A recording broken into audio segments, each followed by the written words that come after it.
Bismillahirrahmanirrahim. Assalamualaikum warahmatullahi wabarakatuh. Alhamdulillah. Alhamdulillahilladzi arsala rasulahu bil huda wa dinil haq liyudhhirahu 'ala ad-dini kulli wa kafa billahi syahida. Assalatu wassalamu ala sayyidina Muhammadin wa ala alihi wa ashabihi ajma'in.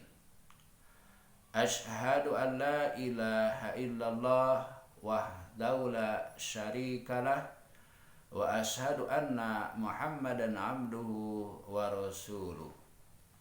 Raditu billahi rabba wa bil islami dina wa bi Muhammadin nabiyya wa rasula. Rabbi sahli sadri wa yassir li amri wahlul 'uqdatam min lisani yafqahu qawli, amma ba'du. Qala Allah Ta'ala fi kitabihil karim, a'udzu billahi minasyaitonir rajim. Laqad kana lakum fi rasulillahi uswatun hasanah.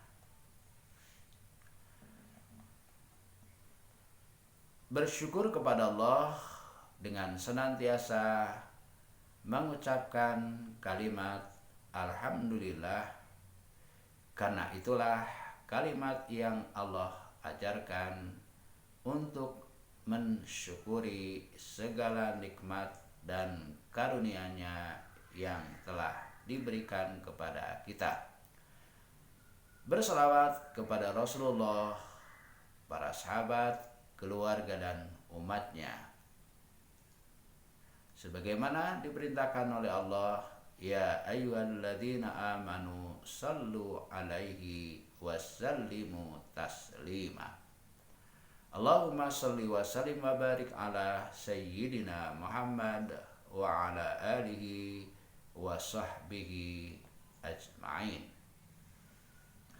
Sahabat-sahabatku yang dimuliakan Allah, pada kesempatan kali ini kita akan melanjutkan kajian Fiqhus Sirah karya Muhammad Al-Ghazali seri kedua. Pada seri kedua ini kita akan memulai dengan orang-orang Arab pada masa Bitsah, masa ketika diutusnya Nabi Muhammad Sallallahu Alaihi Wasallam. Pada masa itu penduduk Mekah lemah pemikirannya, tetapi kuat rangsangan selera nafsunya.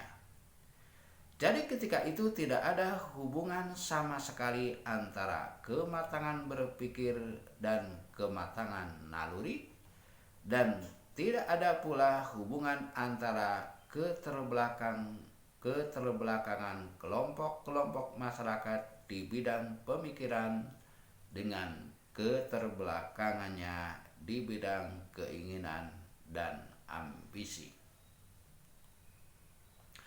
Melonjaknya nafsu syahwat yang sering kita dengar di Paris dan di Hollywood tidak lebih banyak bila dibanding dengan kebobrokan manusia di muka bumi yang pernah terjadi pada abad-abad kejahiliahan yang dahulu.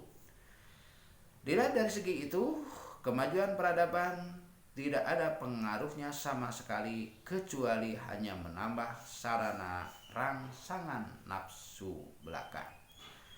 Mengenai nafsu syahwat itu sendiri, baik sebelum maupun sesudahnya terjadinya taufan pada zaman Nabi Nuh alaihi salatu wassalam, ialah mementingkan diri sendiri, serakah, senang dipuji, berebut keduniaan, dendam kesumat, dan segala sifat-sifat rendah lainnya. Semua yang serba buruk itu telah memadati dunia sejak zaman dahulu kala, walaupun selalu berganti selubung sehingga sesuai dengan perjalanan zaman. Di sebuah desa yang tampak tak berarti atau di sebuah kabilah yang sederhana, orang dapat menyaksikan adanya persaingan memperebutkan kekayaan dan kedudukan, sama seperti yang dapat disaksikannya di sebuah lingkungan yang lebih tinggi. Banyak orang yang kehilangan kesempatan untuk memperoleh ilmu pengetahuan dan keutamaan hidup, tetapi tidak kehilangan kesempatan untuk memperoleh bagian yang amat besar mengenai cara menipu, memata-matai rahasia orang lain, dan menyebarkan desas-desus atau fitnah. Mungkin Anda akan tercengang jika melihat ada seseorang yang tidak dapat memahami dengan baik suatu persoalan yang ada di depan hidungnya sendiri, tetapi ia justru dapat memahami dengan baik sekali bagaimana cara membuat orang lain supaya jangan lebih terpandang daripada dirinya sendiri. Sejak zaman Nabi Nuh alaihissalatu wassalam, kehidupan manusia penuh dengan kedunguan dan ulah tingkah buruk seperti contoh-contoh di atas. Ketika Nabi Nuh alaihissalatu wassalam menyerukan kaumnya supaya beriman kepada Allah yang Maha Esa, perhatian mereka kepada apa yang beliau serukan itu tidak sebesar perhatian mereka kepada pribadi yang berseru, dan mereka hanya memperhatikan keuntungan yang akan mereka peroleh dari risalah yang dibawa oleh beliau. Mengenai hal ini, Allah Subhanahu wa taala telah berfirman, A'udzu billahi minasyaitonir rajim. Faqala al-mala'u alladziina kafaru min qaumihi ma hada illa basharum mislukum yuridu ay yatafaddala 'alaikum walau sya'allahu la'anzala malaikah. Artinya, maka para pemuka yang kafir di kalangan kaumnya menjawab, orang itu, maksudnya adalah Nabi Nuh, tidak lain hanyalah manusia biasa seperti kalian. Ia hanya ingin menjadi orang yang lebih tinggi daripada kalian. Kalau Tuhan menghendaki, tentu Dia akan mengutus beberapa malaikat. Al-Quran Surat Al-Mu'minun ayat 24. Alangkah banyaknya celah-celah bagi selera nafsu untuk loncat meninggalkan hukum-hukum yang benar dan menampilkan diri di dalam perbuatan. Dan alangkah rumitnya apa yang ditinggalkan oleh hawa nafsu di dalam akhlak dan pikiran, di dalam proses kehidupan dan macam-macam bentuk politik. Pada masa bitsah kenabian Muhammad Sallallahu Alaihi Wasallam, kota Mekah sedang hebat-hebatnya dilanda gelombang nafsu dan kedurhakaan. Orang-orang yang hidup di kota itu merupakan contoh terkuat tentang kematangan nafsu selera dan tentang kelumpuhan pikiran, yaitu pikiran yang tumbuh di bawah naungan hawa nafsu yang larat, pikiran yang sepenuhnya diabdikan kepada hawa nafsu belaka. Mengingkari Allah dan mengingkari hari kiamat serta lahap menyambut berbagai macam kesenangan duniawi dan bergelimang di dalamnya. Nafsu ingin berkuasa, ingin unggul dan ingin dituruti perintah-perintahnya. Fanatisme kekabilahan yang membabi buta sehingga soal damai atau perang boleh dilakukan demi kepentingan fanatisme kekabilahan. Semua itu merupakan adat dan tradisi turun-temurun yang mengarahkan kegiatan hidup setiap individu, material dan moral di dalam ruang lingkup yang terbatas itu. Sangat keliru kalau Anda mengira bahwa Makkah pada masa itu merupakan pedusunan atau daerah pemukiman di tengah-tengah Sahara gersang yang sama sekali tidak mengenal kesejahteraan atau tidak mengenal soal-soal keduniaan selain kebutuhan isi perut. Tidak. Ketika itu Mekah adalah kota yang penuh dengan manusia-manusia kekenyangan hingga berlebih-lebihan. Kota yang berisi manusia-manusia congkak yang saling bertengkar dan berbaku hantam. Di dalamnya banyak terdapat manusia yang mengingkari Allah di dalam lubuk hatinya hingga sukar sekali dibuang. Penduduknya buta terhadap kebenaran atau mengingkari kebenaran. Di dalam masyarakat yang tidak mempunyai peradaban mental seperti penduduk Mekah itu, tentu banyak orang yang semakin membubung tinggi kecongkakannya sehingga hampir mengalahkan Fir'aun dalam hal kesombongan dan kedurhakaannya. Amr bin Hisam atau yang dikenal dengan Abu Jahal menceritakan kekufurannya terhadap risalah Muhammad Sallallahu Alaihi Wasallam. Ia berkata, kami bersaing dengan Bani Abdi Manaf dalam hal kemuliaan. Ketika kami mencapai kedudukan sejajar, tiba-tiba mereka mengatakan, dari kami lahir seorang nabi yang menerima wahyu ilahi. Demi Allah, saya tidak akan mau beriman kepadanya dan tidak akan mau mengikuti dia selama-lamanya sebelum kami menerima wahyu seperti yang diterima olehnya.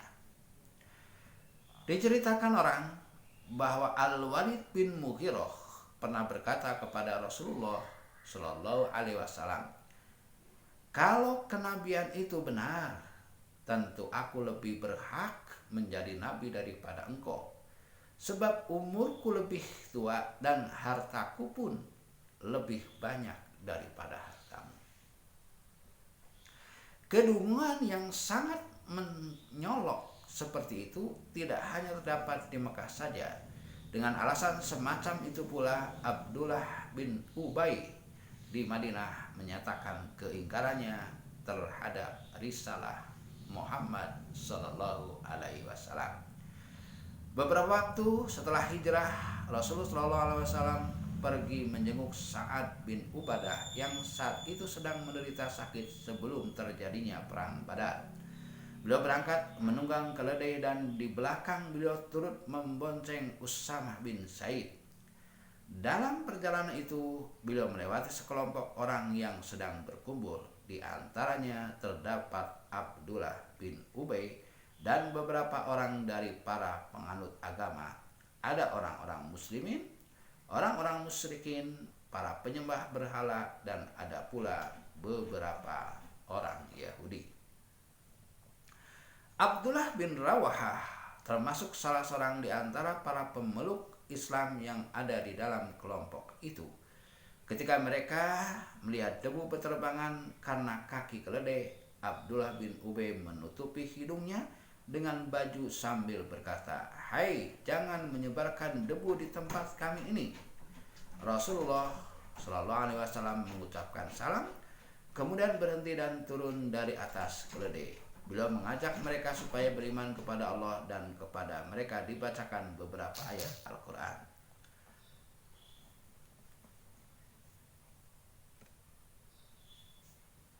Saat itu Abdullah bin Ubay berkata, sesungguhnya tidak ada yang lebih baik daripada engkau katakan. Kalau itu benar, janganlah pertemuan kami ini engkau ganggu. Kembalilah ke atas keledaimu dan pergilah.